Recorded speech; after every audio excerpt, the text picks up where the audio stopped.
हरे कृष्णा। आज मैं हरतालिका तीज की व्रत कथा बताने जा रही हूँ। कैलाश पर्वत के सुंदर शिखर पर माता पार्वती जी ने श्री महादेव जी से पूछा कि हे महेश्वर, मुझसे आप वह गुप्त से गुप्त वार्ता कहिए जो सबके लिए सब धर्मों से भी सरल तथा महान फल देने वाली हो। हे नाथ, यदि आप भली भांति प्रसन्न हैं तो आप उसे मेरे सम्मुख प्रकट करिए। तो हे जगन्नाथ, आप आदि मध्य और अंत रहित हैं। आपकी माया का कोई पार नहीं है। आपको मैंने किस भांति प्राप्त किया, कौन से व्रत तप या दान के पुण्य फल से आप मुझको वर के रूप में मिले, ऐसा पार्वती जी ने शिव जी से प्रश्न किया। तो श्री महादेव जी बोले, हे देवी, यह सुनकर मैं तुम्हारे सम्मुख उस व्रत को कहता हूँ जो परम गुप्त है। जैसे तारागणों में चंद्रमा और ग्रहों में सूर्य, वर्णों में ब्राह्मण, देवताओं में गंगा, पुराणों में महाभारत, वेदों में साम और इंद्रियों में मन श्रेष्ठ है, वैसे ही पुराण और वेद सब में इसका वर्णन आया है, जिसके प्रभाव से तुमको मेरा आधा आसन प्राप्त हुआ है। हे प्रिय, उसी का मैं तुमसे वर्णन करता हूँ। सुनो। भाद्रपद भादों में मास के शुक्ल पक्ष की हस्त नक्षत्र संयुक्त तृतीया तीज के दिन इस व्रत का अनुष्ठान मात्र करने से सब पापों का नाश हो जाता है। तुमने पहले हिमालय पर्वत पर इसी महान व्रत को किया था जो मैं तुम्हें सुनाता हूँ। पार्वती जी बोली, हे प्रभु, इस व्रत को मैंने किस लिए किया था यह मुझे सुनने की इच्छा है, सो कृपा करके आप मुझसे ये कथा कहिए। तो शंकर जी बोले, आर्यवर्त में हिमालय नामक एक महान पर्वत है, जहाँ अनेक प्रकार की भूमि अनेक प्रकार के वृक्षों से सुशोभित है, जो सदैव बर्फ से ढके हुए तथा गंगा की कलकल ध्वनि से शब्दायमान रहता है। हे पार्वती जी, तुमने बाल्यकाल में उसी स्थान पर परम तप किया था और 12 वर्ष तक के महीने में जल में रहकर तथा वैशाख मास में अग्नि में प्रवेश करके तप किया। श्रावण के महीने में बाहर खुले में निवास कर अन्न त्याग कर तप करती रही। तुम्हारे उस कष्ट को देखकर तुम्हारे पिता को बड़ी चिंता हुई। वे चिंतातुर होकर सोचने लगे कि मैं इस कन्या की किससे शादी करूं। इस अवसर पर दैवयोग से ब्रह्मा जी के पुत्र नारद जी वहां आए। देवर्षि नारद ने तुम शैलपुत्री को देखा। तुम्हारे पिता हिमालय ने देवर्षि को अर्घ पाद आसन देकर सम्मान सहित बैठाया और कहा, हे मुनीश्वर, आपने यहाँ तक आने का कष्ट कैसे किया, कहिए क्या आज्ञा है। तो नारद जी बोले, हे गिरिराज, मैं विष्णु भगवान का भेजा हुआ यहाँ आया हूँ। तुम मेरी बात सुनो। आप अपनी कन्या को उत्तम वर को दान करें। ब्रह्मा, इंद्र, शिव आदि देवताओं में विष्णु भगवान के समान कोई भी उत्तम नहीं है, इसलिए मेरे मत से आप अपनी कन्या का दान भगवान विष्णु को ही दें। तो हिमालय बोले, यदि भगवान वामदेव स्वयं ही कन्या को ग्रहण करना चाहते हैं और इस कार्य के लिए ही आपका आगमन हुआ है, तो वह मेरे लिए गौरव की बात है। मैं अवश्य उन्हें ही दूंगा। हिमालय का यह आश्वासन सुनते ही देवर्षि नारद जी आकाश में अंतर्ध्यान हो गए और शंख, चक्र, गदा, पद्म एवं पीताम्बरधारी भगवान विष्णु के पास पहुँचे। नारद जी ने हाथ जोड़कर भगवान विष्णु जी से कहा कि हे प्रभु, आपका विवाह कार्य निश्चित हो गया है। इधर हिमालय ने पार्वती जी से प्रसन्नता पूर्वक कहा कि हे पुत्री, मैंने तुम्हारा गरुड़ ध्वज भगवान विष्णु को अर्पण कर दिया है। पिता के इन वाक्यों को सुनते ही पार्वती जी अपनी सहेली के घर गईं और पृथ्वी पर गिरकर अत्यंत दुखित होकर विलाप करने लगी। उनको विलाप विलाप करते हुए देखकर सखी बोली कि हे देवी, तुम किस कारण से दुख पाती हो, मुझे बताओ, मैं अवश्य ही तुम्हारी इच्छा पूर्ण करूंगी। तो पार्वती जी बोली, हे सखी सुनो, मेरी जो मन की अभिलाषा है सुनाती हूँ। मैं श्री महादेव जी को वरण करना चाहती हूँ। मेरे इस कार्य को पिताजी ने बिगाड़ना चाहते हैं, इसलिए मैं निस्संदेह इस शरीर का त्याग करूँगी। तो पार्वती के इन वचनों को सुनकर सखी ने कहा कि हे देवी, जिस वन को तुम्हारे पिताजी ने न देखा हो तुम वहाँ चली जाओ। तब हे देवी पार्वती, तुम अपनी सखी का यह वचन सुन ऐसे ही वन को चली गई।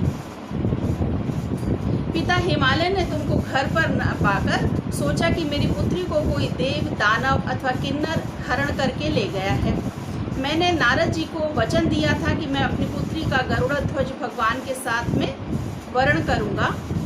तो हाय, अब यह कैसे पूरा हो पाएगा? ऐसा सोचकर वे बहुत चिंतातुर हो और मूर्छित हो गए। अब यह कैसे पूरा हो गए, ऐसा सोचकर वे बहुत चिंता में मग्न हो गए। और तब सब लोग हाहाकार करते हुए दौड़े और मूर्छा दूर होने पर गिरिराज से बोले कि हमें आप अपनी मूर्छा का कारण बताओ। तो हिमालय बोले, मेरे दुख का कारण यह है कि मेरी रत्न रूपी कन्या को कोई हरण करके ले गया है, या सर्प डस गया है, या किसी सिंह या व्याघ्र ने उसे मार डाला है। वह वन जाने के लिए चली गई, या उसे कोई राक्षस ने उसे मार डाला, ऐसा हिमालय विलाप कर रहे थे। तो इस प्रकार कहकर गिरिराज दुखित होकर ऐसे कांपने लगे जैसे तीव्र वायु के चलने पर कोई वृक्ष कांपता है। तत्पश्चात हे पार्वती, तुम्हें गिरिराज साथियों सहित घने जंगल में ढूंढने निकले। सिंह, व्याघ्र, रीछ आदि हिंसक जंतुओं के कारण वन महाभयानक प्रतीत होता था। तुम भी सखी के साथ भयानक जंगल में घूमती हुई वन में एक नदी के तट पर एक गुफा में पहुंच गई। उस गुफा में तुम अपनी सखी के साथ प्रवेश कर गई, जहां तुम अन्न जल का त्याग करके बालू का लिंग बनाकर मेरी आराधना करती रही। उस समय पर भाद्रपद मास की हस्त नक्षत्र युक्त तृतीया के दिन तुमने मेरा विधि विधान से पूजन किया तथा रात्रि को गीत गायन करते हुए जागरण किया।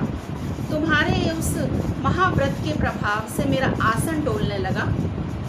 मैं उसी स्थान पर आ गया जहाँ तुम और तुम्हारी सखी दोनों थी। मैंने आकर तुमसे कहा, हे वरानने, मैं तुमसे प्रसन्न हूँ, तो मुझसे कोई वरदान मांग लो।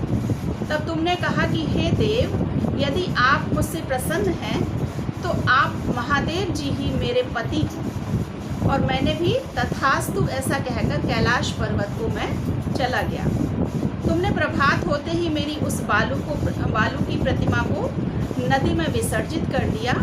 और हे शुभे, तुमने वहाँ अपनी सखी सहित व्रत का पारायण किया। इतने में तुम्हारे पिता हिमवान भी वहाँ ढूंढते ढूंढते उसी घने वन में आ पहुँचे। उस समय उन्होंने नदी के तट पर दो कन्याओं को देखा तो ये तुम्हारे पास आ गए और तुम्हें हृदय से लगाकर रोने लगे और बोले, बेटी, तुम इस सिंह व्याघ्रादि युक्त घने जंगल में क्यों चली आई?